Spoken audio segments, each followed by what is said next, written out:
Hello guys, ఈరోజు కూడా మనకి మార్కెట్లో మంచి ర్యాలీ కనిపించింది. నిఫ్టీ కూడా అరౌండ్ 200 పాయింట్స్ అబోవ్ మనకి క్లోజింగ్ అనేది ఇచ్చిందనమాట. సో మేజర్ రెసిస్టెన్స్ అయిన 24,500 లెవెల్ పైన సస్టైన్ అయింది. దాని గురించి డిస్కస్ చేద్దాం. మనం సండే వీడియోలో కూడా డిస్కస్ చేసాం. 24,000 లెవెల్ పైన సస్టైన్ అవ్వగలిగితే కనుక మార్కెట్ ఓవరాల్ పాజిటివ్ ఉంటుందని చెప్పి.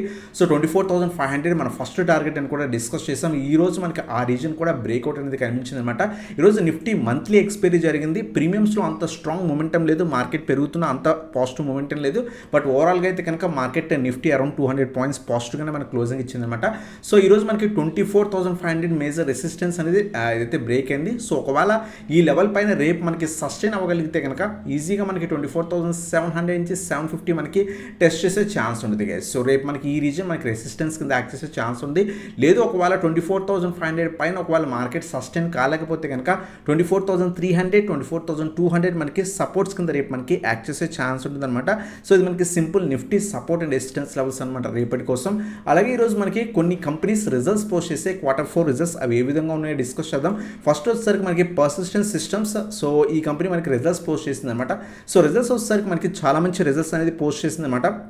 నెట్ ప్రాఫిట్ అరౌండ్ 20% అరౌండ్గా పాజిటివ్గా ఉంది. క్వార్టర్ కంపేర్ చేస్తే కనుక రెవెన్యూ కూడా 7.4% అరౌండ్ పాజిటివ్గా పోస్ట్ చేసింది అనమాట. ఎవిడిటా కూడా 4.2% రైజ్ అయింది. ఎవిడిటా మార్జిన్ కూడా స్లైట్ డౌన్ అయినా ఓవరాల్గా చాలా మంచి రిజల్ట్స్ అనేది సో పర్సిస్టెంట్ సిస్టమ్స్ పోస్ట్ చేసింది. రీసెంట్ టైమ్స్లో కూడా మనం డిస్కస్ చేసాం. ప్రీవియస్ సపోర్ట్ మనకి 4,500 దగ్గర ఉంది. మల్టిపుల్ టైమ్స్ మనకి ఈ రీజన్ టెస్ట్ చేసింది. ఈ రీజన్ దగ్గర అక్యుములేషన్ స్టార్ట్ చేసుకోవచ్చు అని చెప్పుకున్నాం.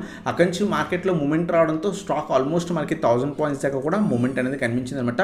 లాంగ్ రన్ మంచి కంపెనీ, బట్ ఏ ఇంపాక్ట్ అనేది కొంత ఉండే ఛాన్స్ ఉంటుంది గైస్. సో మనకి పర్సిస్టెంట్ సిస్టమ్స్ గురించి అనమాట.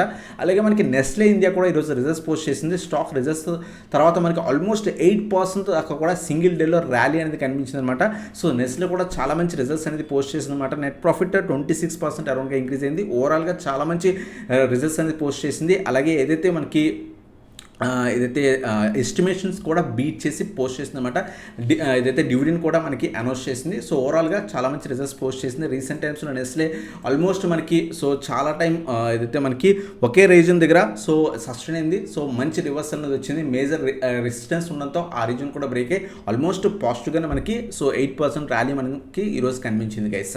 అలాగే మనకి చూస్తే కనుక టాటా ఎలక్సీ కూడా చాలా మంచి రిజల్ట్స్ పోస్ట్ చేసింది అనమాట. మీరు అబ్జర్వ్ చేస్తే కనుక రెవెన్యూ కూడా 4.5% అరౌండ్ పాజిటివ్ అనేది కనిపించింది అనమాట. నెట్ ప్రాఫిట్ కూడా ఆల్మోస్ట్ 101% పాజిటివ్ పోస్ట్ చేసింది. ఎవిడిటా కానివ్వండి, ఎవిడిటా మార్జిన్ కానివ్వండి, అన్ని కూడా చాలా మంచి రిజల్ట్స్ పోస్ట్ చేసింది. సో టాటా ఎలక్సీ కూడా చాలా అంటే చాలా మంచి రిజల్ట్స్ అనేది మనకి ఈరోజు పోస్ట్ చేసింది గైస్. వేదాంత ఎస్టర్డే మనకి ఏదైతే డీమర్జర్ అనౌన్స్ చేసింది అనమాట. సో దాని గురించి డిస్కస్ చేస్తే కనుక May 1st మనకి రికార్డ్ డేట్ ప్లేస్ చేశారు. డీమర్జర్ అంటే ఏంటి అంటే కనుక ఒక కంపెనీ సో అదర్ కంపెనీ కింద అంటే 2 కంపెనీస్ కింద కానీ 3 కంపెనీస్ కింద కానీ సో డీమర్జ్ అవుతుంది అనమాట. సో అంటే ఒక కంపెనీ రెండు కానీ 3 కానీ 4 కానీ భాగాలుగా విడిపోయి సో సపరేట్గా లిస్ట్ అవుతాయి అనమాట మార్కెట్లో. దాన్ని మనం డీమర్జర్ అంటాం. So record date May 1st అనమాట. అంటే May 1st ముందు మీకు షేర్స్ కనుక మీ డీమ్యాట్ అకౌంట్లో ఉంటే కనుక మీరు ఎలిజిబుల్ అనమాట సో డీమర్జర్కి. సో డీమర్జర్ అనేది కొంత లెంతీ ప్రాసెస్, అది బాగా గుర్తుపెట్టుకోండి. ఒకవేళ డీమర్జర్ తర్వాత ఆల్మోస్ట్ 45 to 60 డేస్ పడతాయి మనకు ఆ కంపెనీ షేర్స్ మన డీమ్యాట్ అకౌంట్లోకి రావడానికి. అది బాగా గుర్తుపెట్టుకోండి. సో ఏ విధంగా విడిపోతుంది అంటే కనుక సో 5 సపరేట్లీ లిస్టెడ్ ఎంటిటీస్ కింద విడిపోతుంది అనమాట. Vedanta aluminium, Vedanta oil and gas, Vedanta power, Vedanta steel and ferrous materials, Vedanta limited guys. So ఇప్పుడు ప్రజెంట్ ఏదైతే ఉందో వేదాంత లిమిటెడ్ కాస్త ఈ 4 కంపెనీస్ కింద విడిపోతుంది అనమాట. ఎవరైతే ఒక్క వేదాంత షేర్ హోల్డ్ చేస్తుంటారో వాళ్ళకి ఈ షేర్స్ అనేవి వస్తాయి అనమాట. ఒక్కొక్కటి వస్తాయి అనమాట. సో ఫర్ ఎగ్జాంపుల్ మీరు ఒక షేర్ హోల్డ్ చేస్తే కనుక ఒక్కొక్క షేర్ ఈ కంపెనీస్ 4 కంపెనీస్ వస్తాయి అనమాట. మీకు లిస్ట్ అవుతాయి. బట్ లిస్టింగ్కి so almost 45 to 60 days time పడుతుంది. డీమర్జర్ ఎప్పుడు కొంత లేట్ అవుతుంది గైస్. సో ఇది మనకి సో వేదాంత డీమర్జర్ గురించి అనమాట. సో లాంగ్ టర్మ్ వ్యూ అయితే కనుక మనం ఏదైతే మీరు హోల్డ్ చేస్తుంటే కనుక ఆల్రెడీ బై చేసుకుని హోల్డ్ అయినా చేసుకోవచ్చు అనమాట. లేదనుకుంటే డీమర్జర్ అయిన తర్వాత ఏ కంపెనీస్ అయితే కొంత ప్రాఫిటబుల్ కంపెనీస్ ఉన్నాయో వాటిలో అక్యుములేట్ చేసుకోవడం బెటర్ గైస్. సో మనం వేదాంత ఆల్మోస్ట్ 200 రూపీస్ దగ్గర నుంచి కూడా మనం డిస్కస్ చేసాం. 150-200 రూపీస్ ప్రజెంట్ ఏదైతే సో రీసెంట్ టైమ్స్లో మెటల్ స్టాక్స్ ర్యాలీ ఇవ్వడంతో సో వేదాంత కూడా ఆల్మోస్ట్ 800 లెవెల్స్ దాకా కూడా వెళ్ళిందనమాట.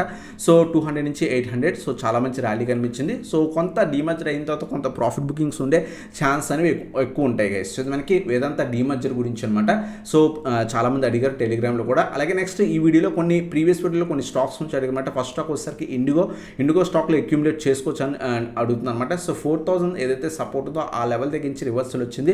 మళ్ళీ కనుక వార్ ఉంటే కనుక మళ్ళీ కూడా క్రూడ్ ఆయిల్స్ మీద ఇంపాక్ట్ ఉంటే కనుక ఇండిగో షేర్ ఫర్దర్గా కూడా పడే ఛాన్స్ ఉంటుంది. ఏవియేషన్ సెక్టర్ స్టాక్స్ కొంచెం జాగ్రత్తగా అక్యూములేట్ చేసుకోవడానికి ట్రై చేయండి గైస్. అలాగే హెచ్ఎఫ్సిఎల్ గురించి అడుగుతున్నారు అనమాట. మనం హెచ్ఎఫ్సిఎల్ ఆల్మోస్ట్ 80-85 రీజన్ దగ్గర కూడా డిస్కస్ చేసాం. మంచి ర్యాలీ కనిపించింది. 100 రూపీస్ టార్గెట్ కూడా లాస్ట్ వీక్లో డిస్కస్ చేసాం. మంచి పాజిటివిటీ కనిపిస్తుంది. ఎవరైతే అక్యూములేట్ చేసుకున్నారో హోల్డ్ చేయండి. సో 100 ఒకవేళ బ్రేక్ అయితే ఫర్దర్ అప్సైడ్ పాసిబిలిటీ ఉండే ఛాన్స్ గైస్. సో మనకి లాంగ్ టర్మ్ వీడియోస్లో కూడా ఈ పర్టికులర్ స్టాక్ మనం 60 లెవెల్స్ డిస్కస్ చేసాం. ఎవరైతే మన వీడియోస్ రెగ్యులర్గా ఫాలో అవుతారో సో 60 రీజన్ చాలా స్ట్రాంగ్ సపోర్ట్ రీజన్ డిస్కస్ చేసాం. 60 to 70 రీజన్ అక్యూములేషన్ ఫేజ్ అని చెప్పుకున్నాం. అక్కడి నుంచి మంచి మొమెంటమ్స్ అనేవి కనిపించాయి గైస్. సో ఇది మనకి హెచ్ఎఫ్సిఎల్ గురించి అనమాట. అలాగే డీమార్ట్ స్టాక్ గురించి అడుగుతుందన్నమాట. ఓవరాల్ ట్రెండ్ స్టిల్ పాజిటివ్ ఉంది. డీమార్ట్ది ఫర్దర్గా కూడా పెరిగే ఛాన్స్ ఉంది. ప్రీవియస్ రెసిస్టెన్స్ 4750 నుంచి 4800 850 రీజన్స్ రెసిస్టెన్స్ ఉంది. ఆ రీజన్స్ మనకి టెస్ట్ చేసే ఛాన్స్ ఉంది. సో ఇది మనకి డీమార్ట్ గురించి అనమాట. ఎస్జేవిఎన్ స్టాక్ గురించి కూడా అడుగుతామన్నమాట. స్ట్రాంగ్ రివర్సల్ వచ్చింది. ప్రజెంట్ అయితే కనుక 80 రెసిస్టెన్స్ టెస్ట్ చేస్తుంది. ఈ రీజన్ కనుక బ్రేక్ అయితే కనుక 88 నుంచి 90 లెవెల్స్కి వెళ్ళే ఛాన్స్ ఉంది. So 80 couple of days test చేసి లైట్ ప్రాఫిట్ బుకింగ్ జరుగుతుంది అనమాట. సో ఒకవేళ రివర్సల్ వచ్చి ఈ రీజన్ ఏమైనా బ్రేక్ అయితే ఫర్దర్ అప్సైడ్ పాసిబిలిటీ ఉండే ఛాన్స్ ఉంది. సో ఇంకేమైనా స్టాక్స్ నుంచి కావాలంటే కింద కామెంట్ సెక్షన్లో మెన్షన్ చేయండి. అప్కమింగ్ వీడియోస్లో వాటి గురించి కూడా కవర్ చేద్దాం. So video thanks for watching. Have a nice day guys.